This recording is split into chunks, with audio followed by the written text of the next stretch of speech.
دوستو ہمارے ویڈیو کو لائک کریں۔ آپ سبھی سے گزارش ہے کہ ہمارے ویڈیو کو لائک ضرور کریں۔ لائک کرنے کا کوئی پیسہ نہیں لگتا ہے۔ آپ کی ایک لائک سے ہمارے ویڈیو کو وائرل ہونے میں بہت مدد مل سکتی ہے۔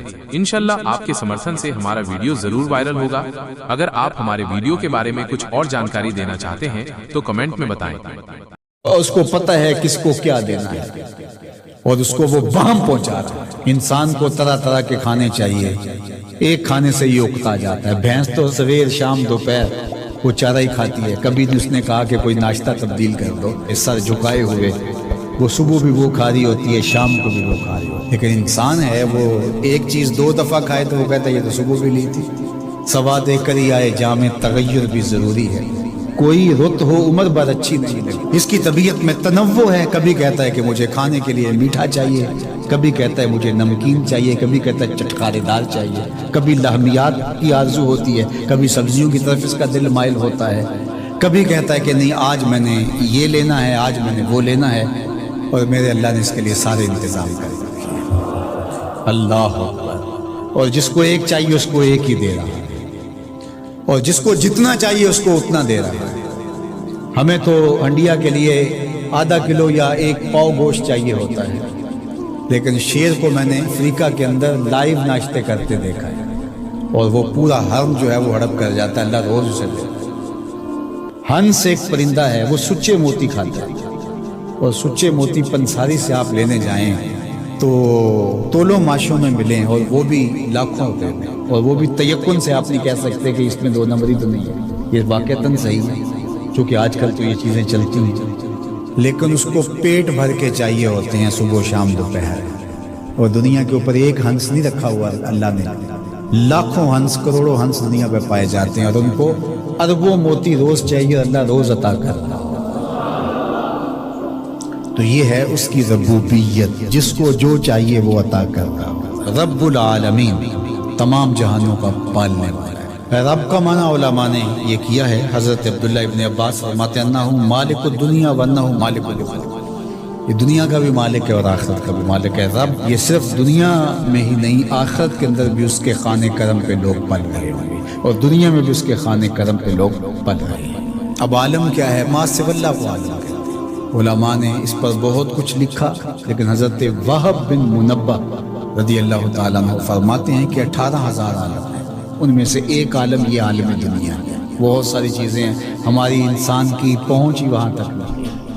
وما یعلم جنود ربک الا هو، اللہ کے لشکروں کو کون جانے؟ اللہ کو، وہی جانتا ہے اس نے کیا کیا پیدا کیا۔ انسانی مرغ عقل تھک کے گر جاتا ہے۔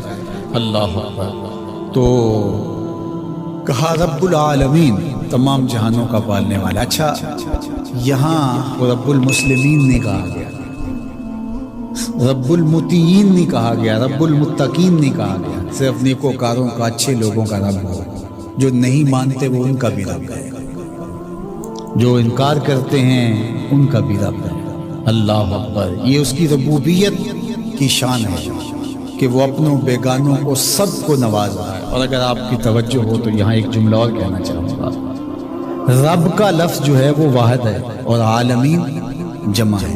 رب العالمین، ایک رب اتنے جہانوں کو پال رہا ہے، ایک رب اتنے جہانوں کو پال رہا ہے۔ چلو اس سے آگے ایک اور بات کروں، رب واحد ہے اور عالمین جمع ہے، تو ایک رب کے کئی بندے ہو سکتے ہیں، ایک بندے کے کئی رب نہیں ہو سکتے۔ اس لیے رب کو واحد رکھا، عالمین کو جمع رکھا،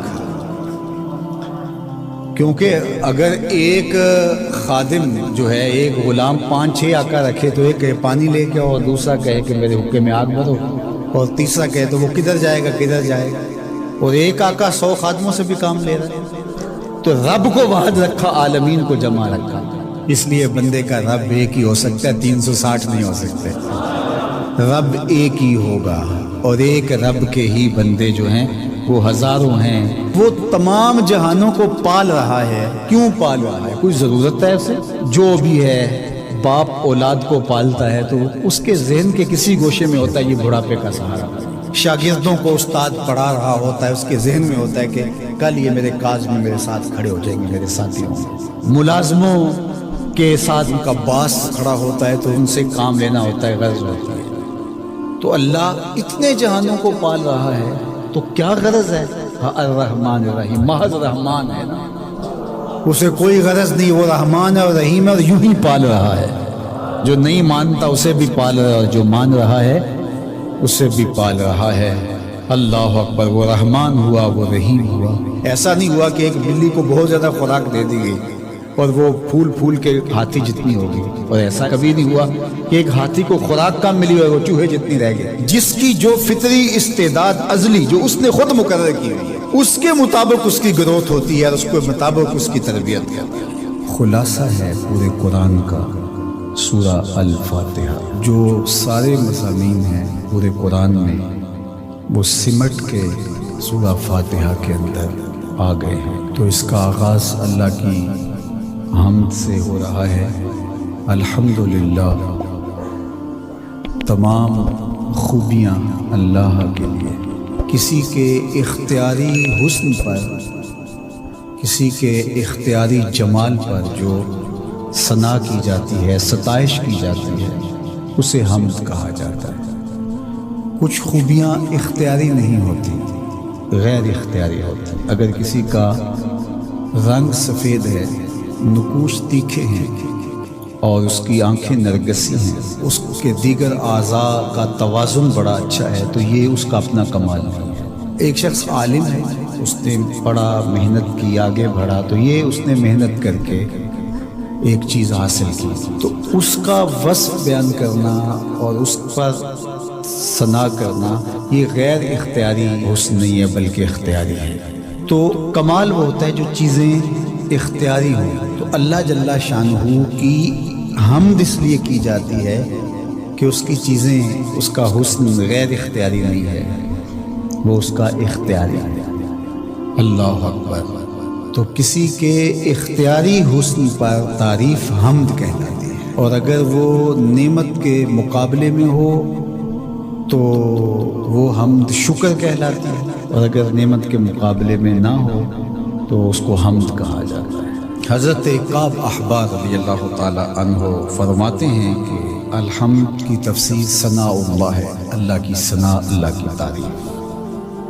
اور حضرت ضحاک بن مزاحم نے اس کا ترجمہ کیا ہے الحمدللہ رداء الرحمن، یہ رحمان کی چادر ہے۔ جس طرح چادر زینت دیتی ہے اور وقار کی علامت ہوتی ہے، اور اہل عرب کندھے کے اوپر چادر ڈال کر کے جو ہے وہ ایک خاص ان کی حیت ہوتی ہے۔ یہاں گرمی سردی سے بچاؤ کے لیے چادر لی جاتی ہے، لیکن عرب میں چادر جو ہے وہ زینت کے لیے دی جاتی ہے، اور وہ آپ نے دیکھا ہوگا کہ عرب علماء یہاں کندھے پہ چادر رکھتے ہیں، تو وہ زینت کے لیے ہوتی ہے، ضرورت کے لیے نہیں ہوتی۔ تو اس لیے یہاں جو رداء الرحمن کہا گیا ہے تو الحمد رحمان کی زینت ہے، وقار کی چادر۔ ثنا کی جتنی بھی قسمیں اور جتنی بھی صورتیں ہیں وہ اللہ کے لیے، وہ ڈائریکٹ تعریف کی جائے تب بھی اللہ کی، انڈائریکٹ تعریف کی جائے پھر بھی اللہ کی۔ یعنی پھول کو کہا جائے کیا خوب پھول ہے تو پھر بھی اللہ کی تعریف، اور کہا جائے سبحان اللہ پھول کو دیکھ کر پھر بھی اللہ کی تعریف، پاکیزگی اللہ کی بولی جا رہی ہے۔